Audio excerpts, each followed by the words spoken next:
Good evening. Good evening. Welcome po.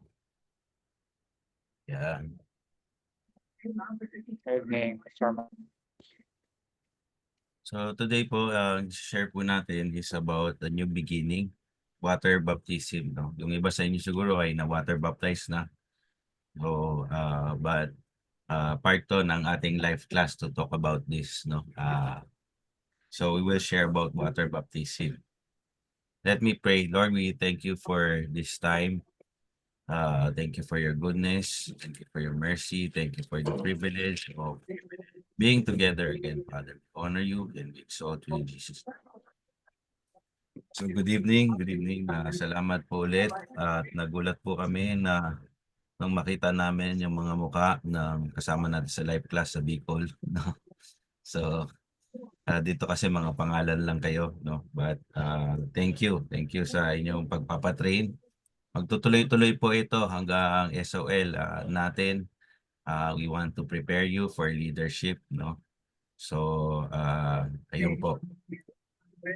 Baptism is a Christian ordinance. No? Tawag dyan Christian ordinance or tinatawag siyang means of grace. Pag sinabing means of grace, pamamaraan para maranasan mo ang grace ng Panginoon, no? So, sa Bible, meron tayo sa Christian faith, meron tayong mga means of grace, no? Yung pagpe-preach ng salita ng Diyos, no? Yung ito, water baptism, yung communion natin, yung pagpa-pray natin sa isa't isa, yung worship natin, church discipline, giving, spiritual gifts, fellowship, evangelism, at even yung ating mga visitation or one-on-one discipleship. Marami pa itong mga bagay na to na tinatawag nating means of grace. No? Ang water baptism is also a means of grace. Nararamdaman natin at nararanasan natin ang pag-ibig ng Panginoon pagka tayo ay nagpapa-water baptize. No? So, lahat to available para sa mga naniniwala kay Lord. So ngayon, ano po ba ibig sabihin ng baptize? No? The Greek root meaning baptizen means to plunge or to immerse, to sink or ilubog sa Tagalog, no? Sa Jewish, pag sinabi yung purification concerning ritual uncleanliness, ang ibig sabihin ng baptizen implies purification, no, from all things that might exclude you from the presence of God, no? So parang sa Hudyo, meron silang similar practice na purification rites, no? So purification rites. Pero para sa atin, ang baptism is a sign of public repentance that the new believer believes na sinisimbolize natin na nililinis na tayo sa nakaraan nating buhay. So as a Christian, ang talagang naglilinis sa atin yung dugo ni Jesus Christ. Nung pinatawad niya tayo, tinanggap natin siya bilang Panginoon at tagapagligtas, nilinis niya tayo at tinanggal niya yung luma nating buhay, no, yung mga nagawa natin sa nakaraan. Pero yung water baptism, pinapakita natin publicly kung ano yung nangyari within, no? Sabihin nga po natin sa comments, no, kung ano yung nangyari within. No? Yan yung baptism, pinapakita natin publicly. So, ayan. Why do we need to be baptized? No? Number one is to obey God's command. No? Inutos niya talaga kung ano yung dapat mangyari sa atin. Sabi niya dito sa Acts 2:37 to 38. Now when they heard this, they were cut to the heart and said to Peter and the rest of the apostles, "What shall we do?" No, nung nagpe-preach tong mga apostles, nag-preach si Peter, nagulat silang lahat. Ay grabe, ganito pala ang naging buhay namin. Ganito pala ang ginawa ni Jesus Christ. Ganito pala ang magandang balita ni Jesus Christ. Ngayon, ano na gagawin ko?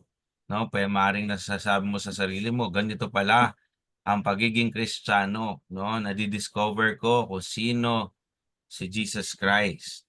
Anong gagawin namin? Sabi ni Peter sa verse 38, Repent and be baptized, every one of you, in the name of Jesus Christ for the forgiveness of your sins, and you will receive the gift of the Holy Spirit. So, ang instruction ni Peter, dalawang bagay, repent and be baptized, no? Repent and be baptized. So, talikuran natin ang kasalanan natin at magbabaptize tayo to symbolize yung pagtalikod natin sa pagkakasala natin. Pangalawang dahilan bakit tayo kailangan magpabaptize is to follow the example of Christ. Then Jesus came from Galilee to the Jordan to John to be baptized by him.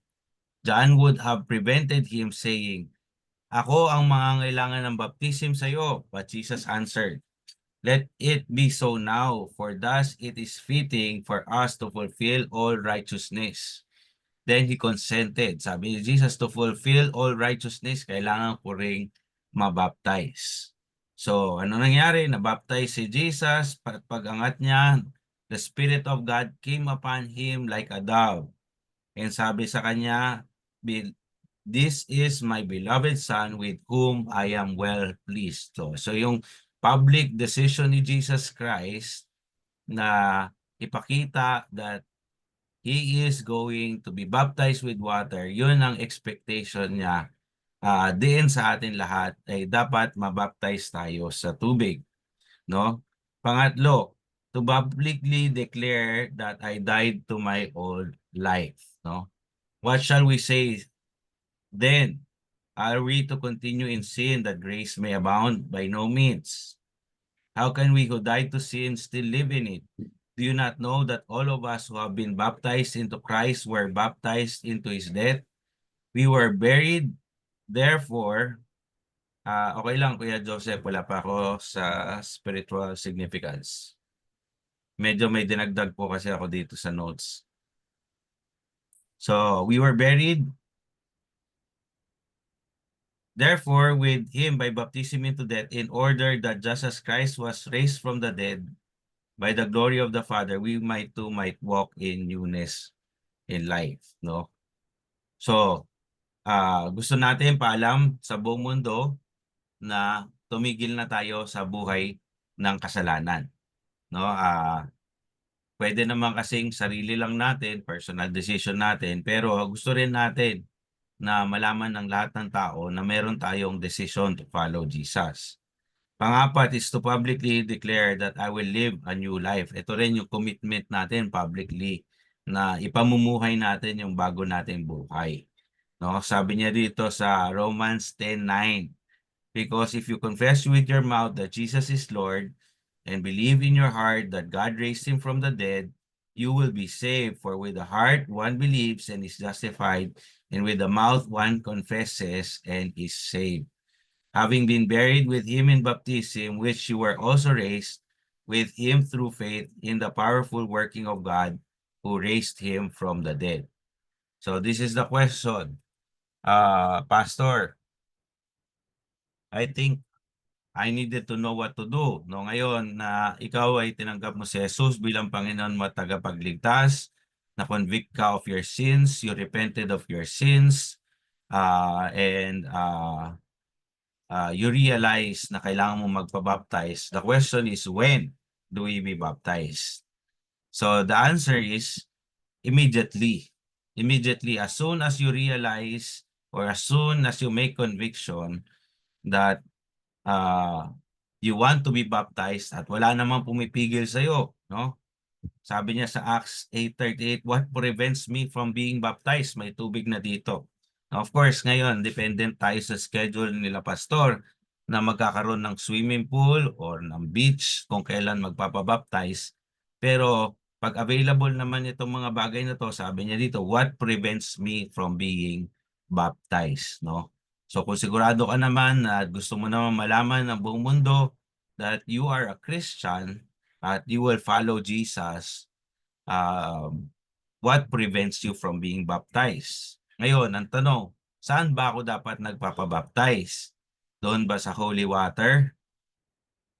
Sa holy water po ba? Nung bata pa lang po ako, nakita ng mga kapitbahay namin yung water filter namin. Sabi niya, ganyan yung holy water namin. Ay, ganun pala. Yung filtered water, holy water na. No, pag naiinom mo na, holy water na. No, nagpapabaptize po tayo sa tubig. Sa tubig po. Nilulublob tayo sa tubig. Sabi niya, see, here is the water. No, sa water tayo nagpapabaptize. And the question is, who should be baptized? Sabi niya dito, repent and be baptized every one of you. No? So pwede niyo po ilagay dito sa comments, every one of us. Lahat tayo na naniniwala kay Jesus Christ, lahat tayo na tinanggap siya bilang Panginoon at tagapagligtas, lahat tayo na may capacity to make decisions. Of course, hindi natin binabaptize ang mga bata. Hindi natin, ang mga bata, pwede lang sila i-baptize pag kaya na nilang ma-recognize yung pananampalataya nila kay Lord. Kaya ako po, nung bata, nakailang baptism ako kasi hindi ko naiintindihan, no? Nung bata ako, maliit ako, no? Importante na naiintindihan mo yung decision mo to be baptized in water. So, how should we be baptized? By immersion in water. And when Jesus was baptized, immediately he went up from the water, and behold, the heavens were opened to him, and he saw the Spirit of God descending like a dove, coming to rest on him. So, nilubog sa water, no? Sa water tayo at nagpapabaptize, 'di ba? Pag ginagawa ni pastor, sigurado ka na ba sa decision mo, and then ilulubog ka niya patalikod, no? Sinisimbolize noon na namatay ka sa luma mong pagkatao at tinatayo ka niya paharap, no? So, sinisimbolize niya na na-resurrect ka sa bago mong pagkatao. So, pag binabaptize po tayo, merong sinasabi si pastor. Sabi niya dito, how should we be baptized? In the name, by immersion. Pangalawa, by the name of the Father and of the Son and of the Holy Spirit. So, sa pangalan ng Ama, ng Anak, at ng Espiritu Santo. Kumpleto po, Trinity. Meron po iba nagbabaptize sa Son lang. No? Trinity po. No? Three persons in one. Sabi niya dito, all authority in heaven and earth has been given to me. Matthew 28:18-20. Go and therefore and make disciples of all nations, baptizing them in the name of the Father and of the Son and of the Holy Spirit, and teaching them to observe all that I have commanded you, and behold, I am with you always to the very end of the age. No, hindi sa pangalan ng simbahan, hindi sa pangalan ng isa lang sa Trinity, kundi sa pangalan ng Ama, ng Anak, at ng Espiritu Santo. Kompleto po, no? So, baptism is a transition, kaya hindi po membership ang baptism. Hindi po pagka na-baptize ka na, may eternal life ka na. Hindi po yun, no? So, baptism is a transition between two conditions. Kay Jesus, noong naging karpentero siya, ngayon, nung titigil na siya sa pagiging karpintero, magiging minister of the gospel na si Jesus, doon siya nagpabaptize nung lampas 30 years old na siya. Bago siya mag-start ng ministry, nagpabaptize siya. Transition. Tayo, pagka iiwanan natin yung dati nating buhay, susunod tayo kay Jesus Christ, yun yung tinatawag nating water baptism. So, eto na, Kuya Joseph, spiritual significance ng water baptism. Sabi niya dito sa Romans chapter 6 verse 3, or don't you know that all of us who were baptized into Christ were baptized into his death? We were therefore buried with him through baptism into death, in order that just as Christ was raised from the dead through the glory of the Father, we too might live a new life. For if we have been united with him in a death like his, we will certainly also be united with him in a resurrection like his. For we know that our old self was crucified with him, so that the body ruled by sin might be done away with, that we should no longer be slaves to sin. So, ayan po, no? Ano ba yung spiritual significance nito? Sabi natin kanina, public declaration. We identify ourselves with Jesus' death, burial, and resurrection. Ano ba yung death ni Jesus Christ? So pagka nililibing tayo, namamatay tayo. Yung binabaptize ka, palubog, patalikod, para kang nililibing. Namamatay ka sa luma mong pagkatao. Yung pagiging matigas mo ng ulo, yung pagiging sinungaling mo, yung pagiging tamad mo, no? Whatever it is, no? Nililibing tayo sa dati nating pagkatao para mabuhay tayo sa bago nating buhay. So, burial. Ano ba yung burial? We cannot start again if we continue to carry our old habits, hang-ups, and hurts. Our past remains symbolically buried in the water. No, all our old habits, everything that was part of our old nature, no? So, parang sabi nila, for example, no, ang patay, pwede mo ba ayain mag-inom ng alak? Hindi, di ba? Kasi namatay na siya. So pag namatay tayo sa dati nating pagkatao, hindi na natin pwedeng balikan yung dati nating ginagawa na hindi maganda, no? Kasi patay na, patay na tayo doon, no? Nailibing tayo sa nakaraan natin. Ngayon, pangatlo, resurrection. Ah, namatay tayo, nilibing tayo, pangatlo, resurrection. When we come up out of the water, binangon ka ni pastor, tinatayo ka ni pastor, no? We are a new creation who have been born into a new life. Sabi niya sa verse 6 ng Romans 6, "For we know that our old self was crucified with Him, that the body ruled by sin might be done away with, and we should no longer be slaves to sin." Hindi ka na alipin ng kasalanan kasi binitawan mo na. No? Bago na ang buhay natin. Iba na tayo sa nakaraan natin. Wala na yung past natin. No? This is the new life no longer belongs to us. The old life no longer belongs to us.